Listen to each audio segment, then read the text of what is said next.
जय श्री राम मेरे प्यारे बहन भाइयों। मैं आ गई आपके सामने रामचरितमानस लेके, जिसमें कि मैं बाल कांड आपको सुनाऊंगी अर्थ सहित। शुरू करने से पहले परिचय देती हूँ, जिससे कि समझ में आ जाए कि बाल कांड के अंदर क्या है, क्या कहानी है। तो बाल कांड के बारे में मैं आप सबको बताती हूँ, सुनिए। बालकांड वाल्मीकि कृत रामायण और गोस्वामी तुलसीदास कृत श्री रामचरितमानस का एक भाग है। सुनिए। अयोध्या नगरी में दशरथ नाम के एक राजा हुए, जिनकी कौशल्या के कई और सुमित्रा नामक पत्नियां थीं। 3 संतान प्राप्ति हेतु अयोध्यापति दशरथ ने अपने गुरु श्री वशिष्ठ की आज्ञा से पुत्र कामोष्टि यज्ञ करवाया, जिसे कि ऋंगी ऋषि ने संपन्न किया। भक्ति पूर्वक आहुतियां पाकर अग्निदेव प्रसन्न हुए और उन्होंने स्वयं प्रकट होकर राजा दशरथ को अभिष्य पात्र यानी कि खीर पायस दिया, जिसे कि उन्होंने अपनी 3 पत्नियों में बांट दी। खीर के सेवन के परिणाम स्वरूप कौशल्या के गर्भ से राम का और केकई के गर्भ से भरत का और तथा सुमित्रा के गर्भ से लक्ष्मण और शत्रुघ्न का जन्म हुआ।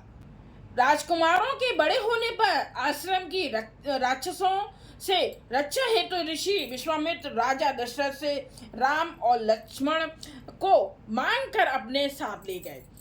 राम ने ताड़का और सुबाहु जैसे राक्षसों को मार डाला और मारीच को बिना फर वाले बाण से मारकर समुद्र के पार भेज दिया। उधर लक्ष्मण ने राक्षसों की सारी सेना का संहार कर डाला।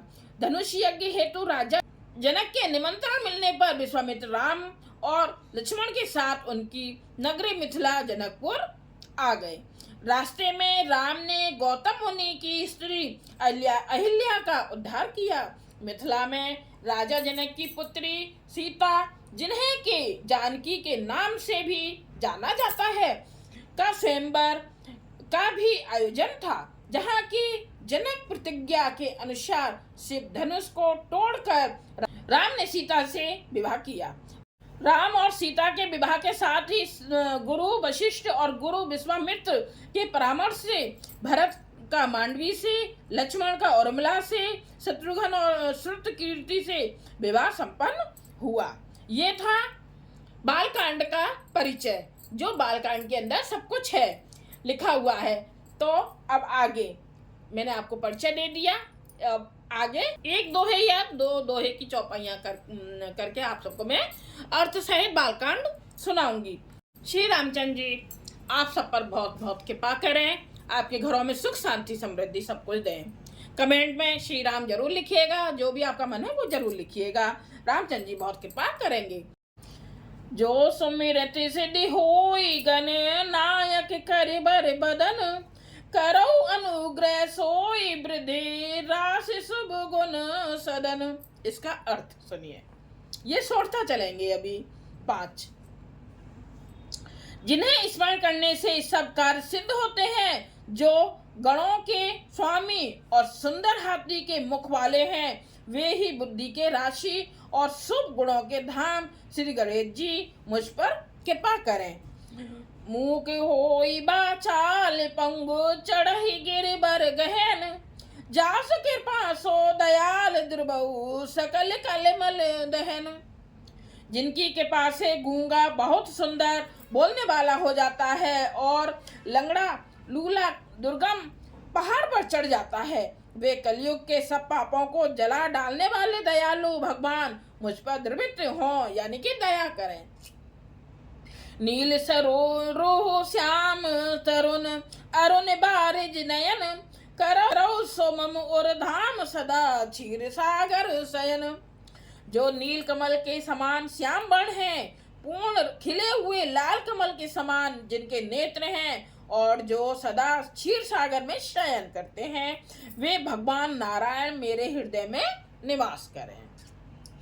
कुंद इंदु समदेह उमा रमन करुणा अयन, जाहे दीन पर नेह करो कृपा मर्दन मयन। जिनका कुंद के पुष्प और चंद्रमा के समान गौर शरीर है, जो पार्वती जी के प्रियतम और दया के धाम है, और जिनका दीनों पर स्नेह है, वे कामदेव का मर्दन करने वाले, शंकर जी मुझ पर कृपा करें। बंदऊ गुरुपद कंज कृपा, सिंधु नर रूप हरि, महामोतम पुंज जासु बचने रवि करे निकर। मैं उन गुरु महाराज के चरण कमल की वंदना करता हूँ जो कृपा के समुद्र और नर रूप में श्री हरि ही हैं और जिनके वचन महामोह रूपी घने अंधकार के नाश करने के लिए सूर्य किरणों के समूह हैं। ये हुए हमारे 5 सोर था। अब इससे आगे कल आप जरूर सुनिएगा बालकांड अर्थ सहित और कमेंट में जरूर कीजिएगा, लाइक कीजिएगा। जय सिया राम। सबको श्री रामचंद्र जी आप सब पर बहुत कृपा करें।